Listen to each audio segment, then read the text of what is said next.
결혼 초반엔 집안일을 좀 도와주는가 싶더니 이젠 뭐든 저한테 해달라고 말만 하고 본인은 손 하나 까딱을 안 해요. 설거지든 청소든 물이든 소주를 사오든 모든 걸 저한테 시키기만 합니다. 저한테 시키기만 합니다. 청소도 설거지도 본인이 봤으면 하면 될 것을 상전마마가 따로 없어요.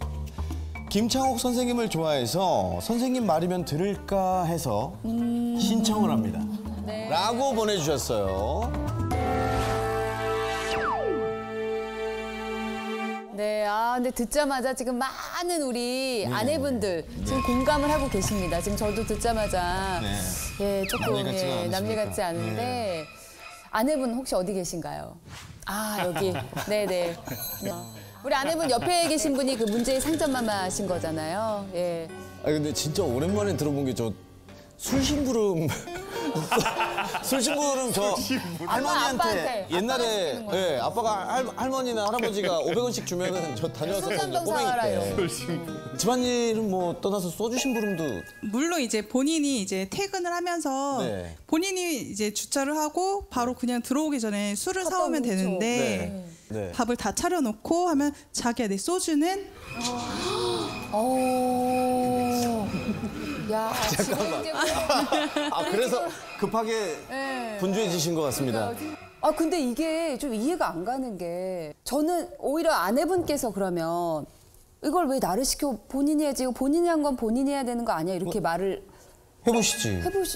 이제 서로 힘든 거 아니까 그래도 해달라는 거는 이제 집에 있으면서 해주고 싶고 해서 뭐 물 갖다 달라고 해도 그냥 본인은 밥 먹고 있으니까 그냥 나는 뭐 일어나서 가져와도 되니까 그냥 갖다 주고. 근데 제가 보니까 그러니까 아내분이 지금 너무 순하셔. 저랑 좀 얘기 좀 해봐요. 우리 남편분. 저랑 얘기 좀 해봐요. 우리 남편분. 왜 근데 진짜 손 하나 까딱 안 하시는 거예요? 손 하나 까딱 안 하시는 거예요? 죄송합니다. 아니 그럼 너무 또 그렇게 하시면 강압적인 정서적인 협박 이유가 있을 수도 있어요. 아니 왜 안 하시는 거냐고요? 왜 손 하나 까딱 안 하시는 이 누나 힘 좀 봐. 들어오세요. 이렇게 하면 저 형님 어떻게 대답해요? 나 진짜. 저 형님 어떻게 대답을? 아유. 자, 근데 오늘 오시는 길엔 혹시 상전마마가 잔소리를 안 하셨나요? 아니 오면서는 그래도 조용히 왔던 것 같아요. 네네. 뭐 투덜대거나 그런 거 전혀. 밖에서는 없어요. 밖에서는 없어요. 그럼 집에서만? 네. 왕궁으로 들어가시기만 하시면 왕자님께서. 집에 들어가면 그냥 무장 해제가 돼서 그냥 아무것도 안 해요. 아니 그러면은 처음부터 그러셨어요? 아니면 결혼하기 초기에는 안 그러시다가 조금 시간이 지나서 그러셨어요?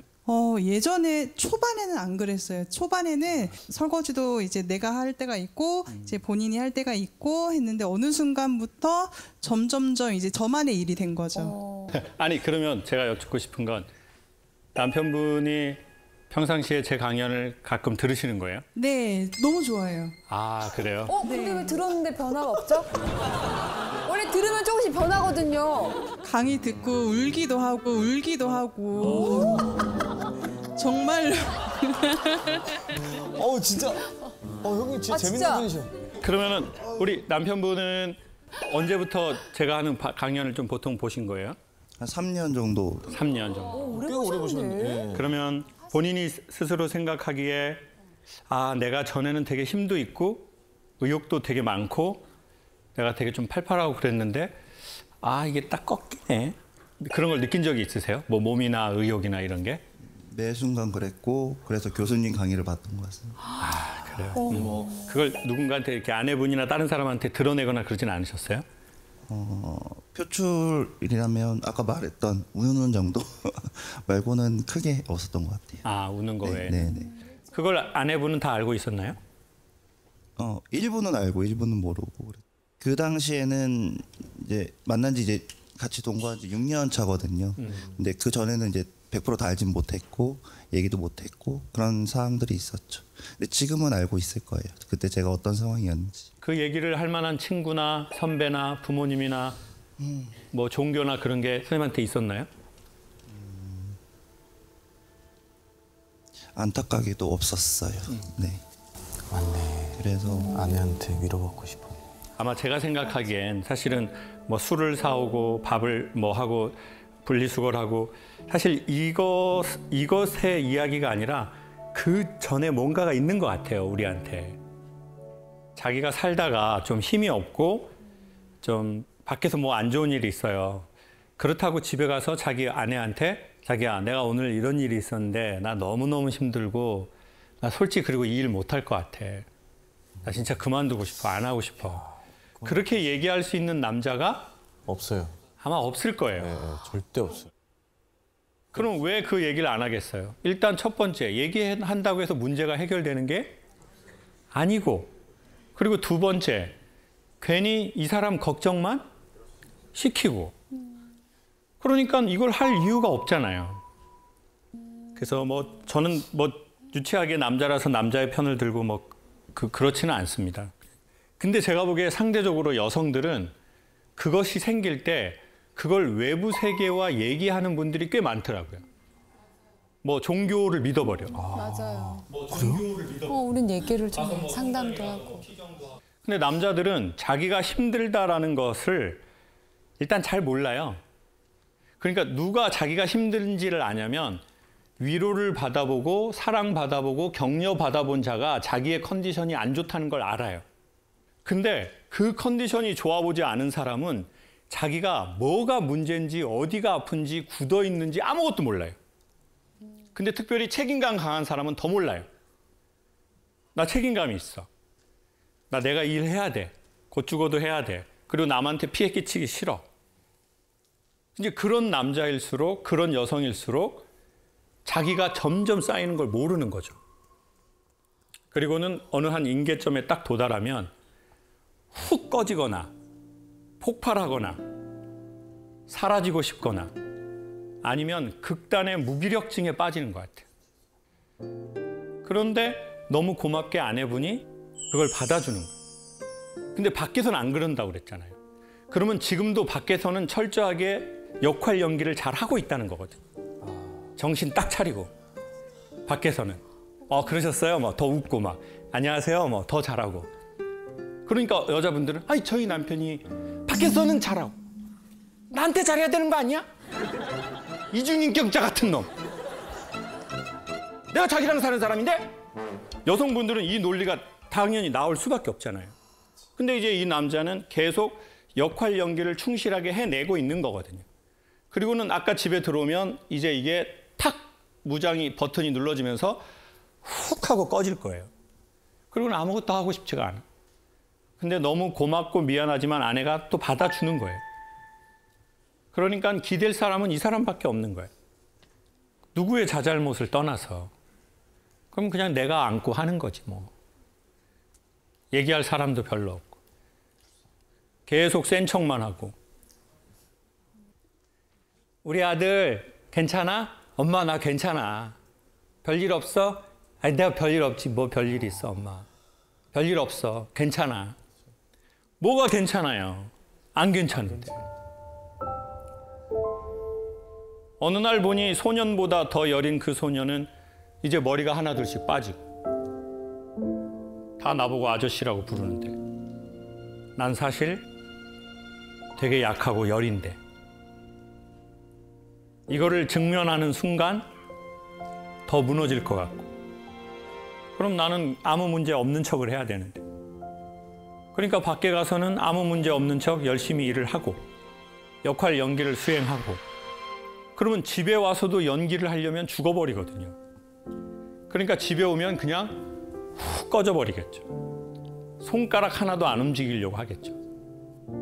이게 너무 아내분에게 때로는 남편분에게 이게 무리하게 가다 보면 충격 완화 장치가 터져버리는 것 같아요. 그러면 더 이상 아내가 충격을 받지를 못하는 것 같아요. 그러니 그렇게 되기 전에 우리가 서로 뭐 커피가 되든 맥주가 되든 한 잔 이렇게 하면서 얘기하는 시간을 한두 번 가졌으면 좋겠고 아내분에게 뭐라고 하고 싶은 것도 아니고 분리수거를 누구 해라 이런 말도 아니고 이 나타난 현상 이전에 이 뒤에 있는 것을 한번 우리 모두 생각해 봤으면 좋겠다.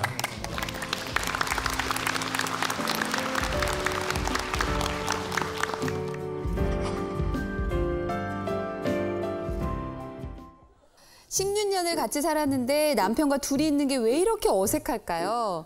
차라리 싸우기라도 했으면 좋겠습니다. 크게 싸운 것도 아닌데 살다 보니 대면대면해지고 같이 있으면 할 말도 없어요. 얼마 전에는 남편이랑 차를 탔는데 정적이 어찌나 숨이 막히던지 옆집 아저씨랑 있는 것처럼 너무 어색하더라고요.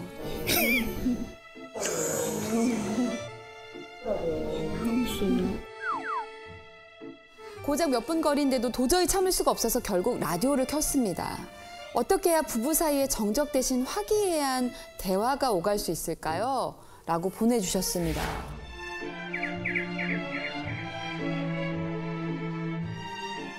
혹시 사연의 주인공 어디 계십니까? 어? 네, 안녕하세요. 아, 저기 계시는군요. 지금 언뜻 보기에는 되게 사이가 좋아 보이는 느낌이긴 한데. 네, 아니, 그리고 지금 근데 왜 하필이면 의자가 좀 갈라져 있어요?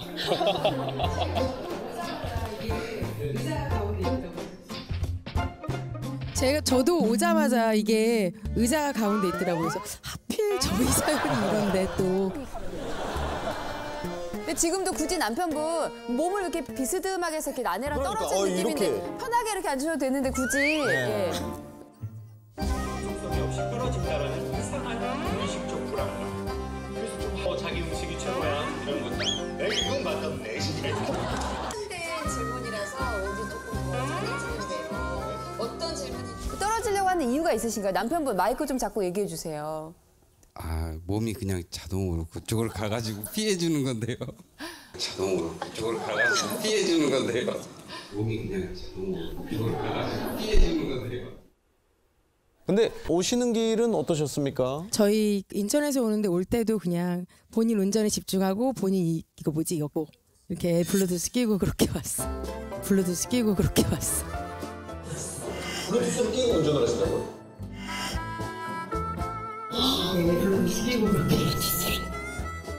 그럼 차 안에 있을 때가 좀 제일 어색한 거예요? 아니 그러진 않고요. 큰애가 중학교 2학년이고 쌍둥이 7살을 키워요. 남자의 쌍둥이. 근데 이렇게 집에 있다 보면 집이 정말 전쟁터예요. 늘. 쌍둥이 7살을 키워요. 남자의 쌍둥이. 근데 집에 있다 보면 집이 정말 전쟁터예요. 늘 저희는 이제 조용했음을 늘 바래요. 근데 막상 요 아이들이 유치원을 가고 이제 단둘이 남게 되면 그렇게 정적이 흐르는 거예요.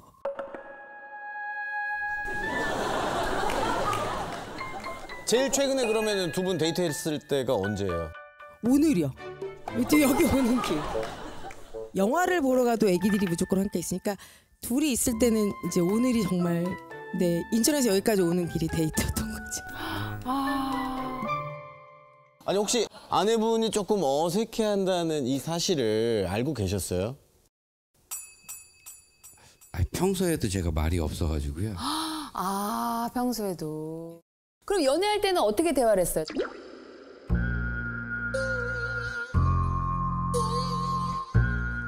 집사람이 많이 얘기했고요. 제가 다 말을 해요. 아, 그럼 애초에 연애 때부터. 그러니까 원래 아이들 자고 나면 좀 이렇게 못다한 얘기를 나누잖아요. 네.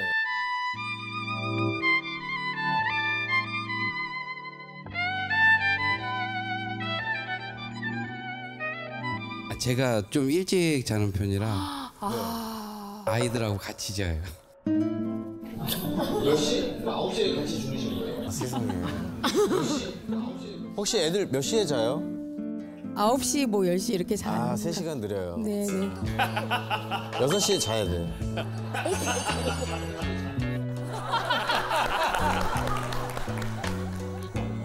몇 시? 그 9시에 같이 주무시는 거예요? 예, 제가 9시 자요. 허약하신 거 아니에요? 허약하신 거 아니에요? 몸이 약간 허약 체질. 아니, 다음날 새벽에 나가가지고요. 아, 일이 새벽 일을 예. 하시는. 몇 시에 출근하십니까? 아, 새벽 4시에 나갑니다.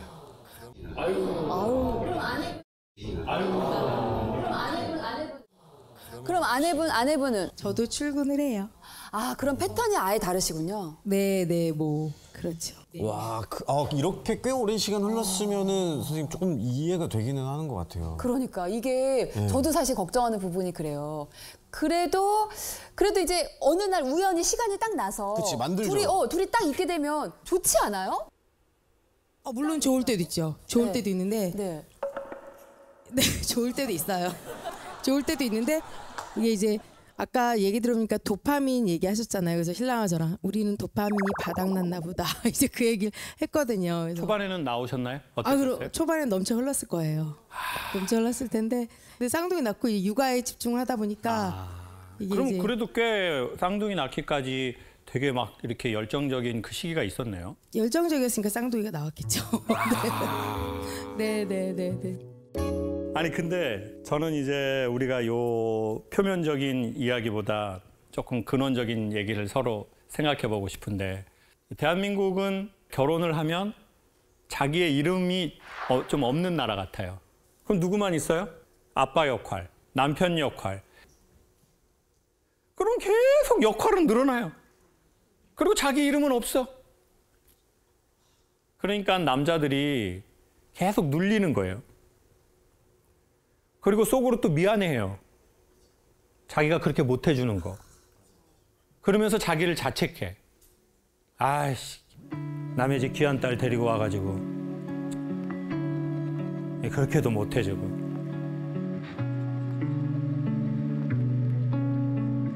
블루투스 껴야지. 아이씨. 계속 블루투스만 끼게 되고. 또 어느 날 나 그렇게 해서 미안해. 그러면 자기가 그렇게 말해줘서 고마워 이러면 되는데 미안할 짓을 하지 말라고 자기야. 왜 이렇게 어색해? 왜 이렇게 말을 안 해? 자기야 나랑 있는데 지금 블루투스 꽂고 지금 뇌에다 지금 기분 좋게 자기랑 가려고 하잖아 데이트. 지금 다른 부부는 6시에 애 재우고 나서 지금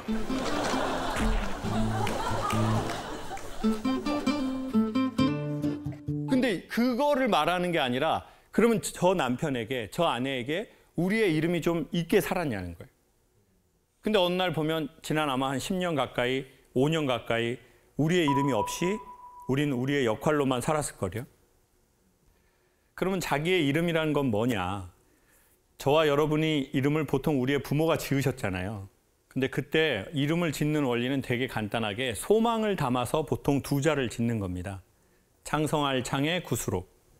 구슬처럼 빛나게 이렇게 일이 잘 되어라. 그래서 그걸 부르는 거잖아요. 부른다는 건 일종의 소망이고 기도거든요. 그러니까 이제 우리 남편분 성함이 어떻게 되시죠? 네, 박대진이요. 대자 진자. 대자는 무슨 대예요? 큰데 별진이요. 그러면 큰 별이 되어라라는 뜻으로 부모가 지으신 거잖아요. 그리고는 이름을 부르는 거예요. 큰 별처럼 될 사람아, 너 큰 별처럼 되어라. 근데 20살이 넘으면 저는 자기의 이름은 자기가 한번 지으면 좋겠다는 생각이 드는 거예요. 그러니까 이런 실명 말고 그러면 20살 이상 넘은 우리의 소망이 뭐냐는 거예요. 그냥 우리 개인으로 누구 아빠, 누구 엄마, 누구 아내, 누구 남편 이런 거 말고 그냥 순수하게 내 개인으로서의 내 소망이 자기 이름이라는 거죠. 그리고 그걸 아는 사람들은 상대적으로 힘이 들어도 숨을 쉬어서 자기의 스트레스를 또 이렇게 지우는 것 같아요. 그래야 스트레스도 해결하고 그래야 생명의 에너지가 도니까 여자로도 보이고 부부관계도 하고 싶고 스킨십도 하고 싶은데 그래서 저는 엄마 아버지들이 자기의 이름이 1, 20%는 있었으면 좋겠어요. 자기의 소망이. 그리고 그 부부가 서로의 그 1, 20%를 인정해 줬으면 좋겠어요. 이제 그것들을 우리가 이제 알아주는 거, 이해해 주는 걸로 이제 그게 좀 분명히 되시는 것 같아요. 네. 아니 어떻게 그러면 오늘 돌아가는 좀 차 안에서는 블루투스 할 거야 안 할 거야? 블루투스 할 거야 안 할 거야? 그걸 깨 부셔야 돼 그거를. 노력해 보겠습니다.